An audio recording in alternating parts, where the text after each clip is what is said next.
ಮತ್ತು ಮಾನ್ಯ ಮುಖ್ಯಮಂತ್ರಿಗಳು, ಕರ್ನಾಟಕ ಸರ್ಕಾರ, ಇದಕ್ಕೆ ನಾವು ಆಗ್ರಹವನ್ನು ಮಾಡ್ತಾ ಇದ್ದೇನೆ. ರಾಷ್ಟ್ರ ರಕ್ಷಣಾ ಪಡೆಯ ಪ್ರಮುಖ ಆಗ್ರಹಗಳು, ನೀವು ಈ ಆಗ್ರಹಗಳನ್ನು ಪರಿಗಣಿಸದೇ ಇದ್ರೆ, ಈ ವಿಚಾರವನ್ನು ನೀವು ಪರಿಗಣಿಸದೇ ಇದ್ರೆ, ಇವತ್ತು ಏನು ಕರೆ ಕೊಟ್ಟಿದ್ದೇವೆ ಇದನ್ನ ರಾಜ್ಯಾದ್ಯಂತ ನಾವು ಬೆಂಗಳೂರು ಚಲೋ ಅಂತ ಕೊಡ್ಬೇಕಾಗುತ್ತೆ. ಇದು ನಿಮಗೆ ನೆನಪಿರಲಿ. ಈ ಆಗ್ರಹ ಏನಿದೆ, ಇವತ್ತು ನಾವು ಕೊಡ್ತಾ ಇರ್ತಕ್ಕಂಥ ಆಗ್ರಹಗಳಿಗೆ ನೀವೇನಾದ್ರೂ ಮಣಿಲಿಲ್ಲ ಅಂತ ಅಂದ್ರೆ, ಇವತ್ತು ಏನು ವೇದಿಕೆ ಮೇಲೆ ಇಷ್ಟು ಜನ ಇದ್ರು ಇದರ 100 ಪಟ್ಟು ಹೆಚ್ಚು ಮಾಡ್ತೇವೆ ಮತ್ತು ಬೆಂಗಳೂರು ಚಲೋ ಕಾರ್ಯಕ್ರಮವನ್ನು ಕೊಡ್ತೇವೆ. ಇವತ್ತು ವಿಶಾ ಜಾಧವ್ ಅವರು ಹುಬ್ಳಿಯಿಂದ ಅವರು ಮಾತ್ರ ಬಂದಿದ್ದಾರೆ. ಬೆಂಗಳೂರು ಚಲೋ ಕೊಟ್ಟರೆ ಅವರು 100 ಜನರ ಜೊತೆ ಬರ್ತಾರೆ. ಉಮೇಶ್ ಶೆಟ್ಟಿ ಅವರು ಬೆಳಗ್ಗೆ ಬಂದೋಗಿದ್ದಾರೆ. ಮತ್ತೆ ನೀವು ಇದಕ್ಕೆ ಈ ಮನವಿಗೆ ಪುರಸ್ಕರಿಸಲಿಲ್ಲ ಅಂತಂದ್ರೆ ಅವರ ಇಡೀ ಲಕ್ಷ ಜನ ಇಲ್ಲಿಗೆ ಬರ್ತಾರೆ. ಅವರು ಬೆಂಬಲವನ್ನು ಕೊಟ್ಟೋಗಿದ್ದಾರೆ. ಚಕ್ರವರ್ತಿಯನ್ನ ಬಂದು ಬೆಂಬಲವನ್ನು ಕೊಟ್ಟೋಗಿದ್ದಾರೆ. ನೀವು ಈ ಆಗ್ರಹಕ್ಕೆ ಮಂಡಿಸಲಿಲ್ಲ, ಈ ಆಗ್ರಹವನ್ನ ನೀವು ಪುರಸ್ಕರಿಸಲಿಲ್ಲ ಅಂತ ಅಂದ್ರೆ ಇಡೀ ಅವರ ಯುವ ಬ್ರಿಗೇಡ್ ಮತ್ತು ಇಡೀ ಸೇನೆಯನ್ನು ಒಮ್ಮೆ ಕರೆ ಕೊಟ್ರೆ ಅದರ ಪರಿಣಾಮ ಬೇರೆನೇ ಇರುತ್ತೆ. ಇಲ್ಲಿ ನಡೆದಂತ ಬಿಜೆಪಿಯ ನಾಯಕರುಗಳು ಯಾರೆಲ್ಲ ಇಲ್ಲಿದ್ರು ಎಲ್ಲರೂ ಕೂಡ ಬೆಂಬಲವನ್ನು ಘೋಷಣೆ ಕೊಟ್ಟಿದ್ದಾರೆ. ನಾನು ಬಹಳ ಸೂಕ್ಷ್ಮವಾಗಿ ಗೃಹ ಇಲಾಖೆಗೆ ಈ ಸಂದೇಶವನ್ನು ಕೊಡ್ತಾ ಇದ್ದೇನೆ. ಮಾನ್ಯ ಗೃಹ ಸಚಿವರೇ, ದಯವಿಟ್ಟು ಕೂಡಲೇ ಮಾನ್ಯ ಮುಖ್ಯಮಂತ್ರಿಗಳೇ ಮತ್ತು ರಾಜ್ಯಪಾಲರೇ ಎಲ್ರಿಗೂ ಸೇರಿ ನಾನು ಒಮ್ಮೆಲೆ ಈ ಆಗ್ರಹವನ್ನ ಎಲ್ಲರ ಸಮ್ಮುಖದಲ್ಲಿ ಕೊಡ್ತಾ ಇದ್ದೇನೆ. ಅಕ್ರಮ ವಲಸಿಗರಿಗೆ ಉದ್ಯೋಗ ಮತ್ತು ವಸತಿ ನೀಡುವವರ ವಿರುದ್ಧ ಕಠಿಣ ಕಾನೂನು ಕರ್ನಾಟಕದಲ್ಲಿ ಬೇಕು. ಅಕ್ರಮವಾಗಿ ಯಾರು ಅಕ್ರಮ ವಲಸಿಗರು ನೋಡ್ಕೊಳ್ಳೋಣ, ಬೇರೆನೇ ಪ್ರಶ್ನೆ. ಆದ್ರೆ ಯಾರು ಅಕ್ರಮ ವಲಸಿಗರಿಗೆ ವಸತಿ ಮತ್ತು ಉದ್ಯೋಗವನ್ನು ಕೊಡ್ತಿದ್ದಾರೋ, ಯಾರು ಅವರಿಗೆ ಪೋಷಿಸುತ್ತಿದ್ದಾರೋ ಅವರ ವಿರುದ್ಧ ಸೂಕ್ತ ಕಾನೂನು ಕ್ರಮಕ್ಕಾಗಿ ನೀವು ಕಾನೂನನ್ನು ತರಲೇಬೇಕು. ಎರಡನೇದು, ಗುರುತಿನ ದಾಖಲೆ. ನೀವು ಐಡೆಂಟಿಫಿಕೇಶನ್ ಮಾಡ್ತಾ ಇದ್ದೀರಾ, ಏನ್ ಐಡೆಂಟಿಫಿಕೇಶನ್ ಮಾಡ್ತಾ ಇದ್ದೀರಿ? ಹೋಗ್ತೀರಿ, ಆಧಾರ್ ಕಾರ್ಡ್ ಕೊಡು ಅಂತೀರಿ, ಅವ್ನು ಕೊಡ್ತಾನೆ, ಅವ್ನಿಗೆ ವಾಪಸ್ ಕೊಟ್ಬಿಟ್ಟು ಬರ್ತೀರಿ. ನೀವು ಇದೇನಾ ನೀವು ಮಾಡೋದು? ಈ ರೀತಿ ಮಾಡಿದ್ರೆ ಅವ್ನು ಯಾರು ಅಂತ ಗೊತ್ತಾಗುತ್ತಾ?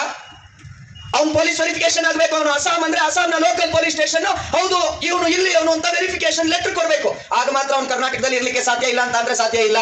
ಕರ್ನಾಟಕದಲ್ಲಿ ಯಾವುದೇ ವಲಸಿಗ ಬಂದು ಇಲ್ಲಿ ನೆಲೆಸಿದ್ರು ಕೂಡ ಅವನು ಆತನ ಸ್ಥಳೀಯ ಪೊಲೀಸ್ ವೆರಿಫಿಕೇಶನ್ ಪಡ್ಕೊಂಡಿರ್ಬೇಕು. ಪುನೀತ್ ಕೆರೆಯಲ್ಲಿ ಆದ ನಾನು ಬೇರೆ ಎಲ್ಲೇ ಹೋಗ್ತೀನಿ ಅಂತ ಅಂದ್ರು ನನ್ನ ಸ್ಥಳೀಯ ಆಲೂರು ಸ್ಟೇಷನ್, ಹೌದು ಇದನ್ನು ಪುಟ್ಟ ಸಿದ್ದಪ್ಪನ ಮಗ ಪುನೀತ್ ಕೆರೆಯಲ್ಲಿ ಅಂತ ಹೇಳಿ ಒಂದು ವೆರಿಫಿಕೇಶನ್ ಕೊಡಬೇಕು. ಅದೇ ರೀತಿ ಇಲ್ಲಿಗೆ ಯಾರೇ ವಲಸಿಗರು ಬಂದ್ರು ಕೂಡ, ಯಾರೇ ಉದ್ಯೋಗವನ್ನು ಕೊಟ್ಟರು ಕೂಡ ಅವರು ಪೊಲೀಸ್ ವೆರಿಫಿಕೇಶನ್ ಕಡ್ಡಾಯ ಮಾಡಬೇಕು. ಯಾವುದೋ ಆಧಾರ್ ಕಾರ್ಡ್ ಅಲ್ಲ.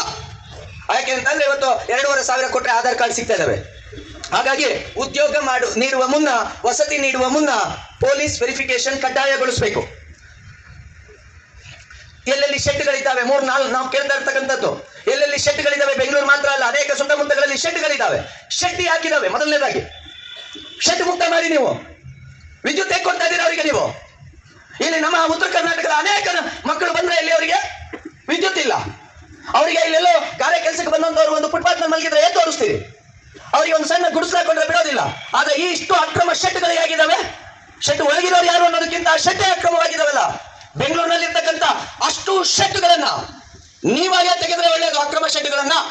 ಇಲ್ಲ ಅಂತ ಅಂದ್ರೆ ಮುಂದಿನ ದಿನಗಳಲ್ಲಿ ಇಡೀ ರಾಜ್ಯದಿಂದ ನಾವುಗಳು ಬೆಂಗಳೂರಿಗೆ ಬಂದು ಆ ಶೆಡ್ಗಳನ್ನ ತೆರವುಗೊಳಿಸಬೇಕಾಗುತ್ತೆ. ಹಾಗಾಗಿ ನಾವು ಆಗ್ರಹ ಮಾಡ್ತಾ ಇದ್ದೇವೆ, ಅಕ್ರಮ ಶೆಡ್ಗಳು ಯಾವ್ಯಾವ ಇದ್ದಾವೆ ಅವೆಲ್ಲವನ್ನು ಕೂಡ ನೀವು, ಅದರೊಳಗಿರೋದು ಯಾರು ಆಮೇಲಿನ ಮಾತು, ಶೆಡ್ ಅಕ್ರಮವಾಗಿದೆ, ಶೆಡ್ಗಳನ್ನ ನಿರ್ಮೂಲನೆ ಮಾಡಿ, ಇಲ್ಲಿಂದ ತೆಗೆದಾಕಿ ಶೆಡ್ಗಳನ್ನ.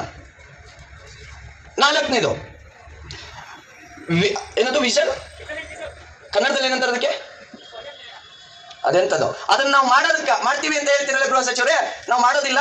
ಒಂದು ಸಪರೇಟ್ ತಂಡ ಮಾಡಿ, ಇಮಿಡಿಯೇಟ್ ಕೂಡಲೇ ಅಕ್ರಮ ಬಾಂಗ್ಲಾ ವಲಸಿಗರ ಮಾಹಿತಿಯನ್ನ ಕೊಡ್ಲಿಕ್ಕೆ ಒಂದು ಸಹಾಯವಾಣಿಯನ್ನು ಮಾಡಿ ಅಲ್ಲಿಗೆ ಒಬ್ಬ ಗ್ರೇಡ್ ಅಧಿಕಾರಿಯನ್ನ ನೇಮಕ ಮಾಡಿ.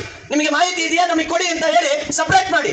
ನಾವು ಇರೋ ಪೊಲೀಸ್ ಸ್ಟೇಷನ್ ಹೋಗಿ ಮಾಹಿತಿ ಕೊಡೋದಕ್ಕಾಗಲ್ಲ. ಅವ್ರಿಗೆ ಅಲ್ಲೋದ್ರೆ ಅಲ್ಲಿ ಅವರಿಗೆ 100 ಕೆಲಸಗಳಿದಾವೆ. ಅಕ್ರಮ ಬಾಂಗ್ಲಾ ವಲಸಿಗರಿಗಾಗೇನೆ ಆ ಕಾರ್ಯಾಚರಣೆಗಾಗಿ ಒಂದು SIT ವಿಶೇಷ ತನಿಖಾ ದಳವನ್ನು ಮಾಡಬೇಕು. ಕೂಡಲೇ ಸಹಾಯವಾಣಿಯನ್ನು ಬಿಡಬೇಕು. ಬರ್ತಾವ್ ನೋಡಿ ಆಗ ಫೋನು, ಎಲ್ಲೆಲ್ಲಿ ಪಕ್ಕದ ಮನೆಯಿಂದ ಫೋನ್ ಮಾಡ್ತಾನೆ. ಪುನೀತ್ ಕೆರೆಯಲ್ಲಿಗೆ ಡಾಕ್ಟರ್ ನಾಗೇಂದ್ರಪ್ಪ ಅವರಿಗೆ ಬರ್ತಕ್ಕಂಥ ಮಾಹಿತಿ ನೀವು ತಗೊಳ್ಳೋದಕ್ಕಾಗೋದಿಲ್ವೇನ್ರಿ? ನಿಮ್ಮ ಕೈಲಿ ನೀವು ತಗೊಳ್ಳೋದಕ್ಕಾಗೋದಿಲ್ವಾ? ಇವತ್ತು ಬೆಳಿಗ್ಗೆ ಒಬ್ರು ಯಾರೋ ಬಂದಿದ್ರು, ಅಣ್ಣ ನಾನು 12 ಜನರು ಬಾಂಗ್ಲಾ ವಲಸಿಗರಿರೋ ಮಾಹಿತಿ ಕೊಡ್ತೀನಿ ಅಂತ. ಅವ್ರು ಹುಡುಕೊಂಡು ಇಲ್ಲಿಗೆಲ್ಲ ಬರ್ಬೇಕಾಗಿರೋದು. ನೀವು ಕೂಡಲೇ ಸರ್ಕಾರ ಸಹಾಯವಾಣಿಯನ್ನ ಮಾಡಲೇಬೇಕು. ಒಟ್ಟಾರೆ ಎಲ್ಲಾ ಜಿಲ್ಲೆಗಳಲ್ಲೂ ಕೂಡ ಅಕ್ರಮ ವಲಸಿಗರ ಮಾಹಿತಿಯನ್ನು ನೀಡಲಿಕ್ಕೆ ನೀವು ಸಹಾಯವಾಣಿಯನ್ನು ಮಾಡಬೇಕು. ವಿಶೇಷ ತನಿಖಾ ತಂಡವನ್ನ ಮಾಡಬೇಕು.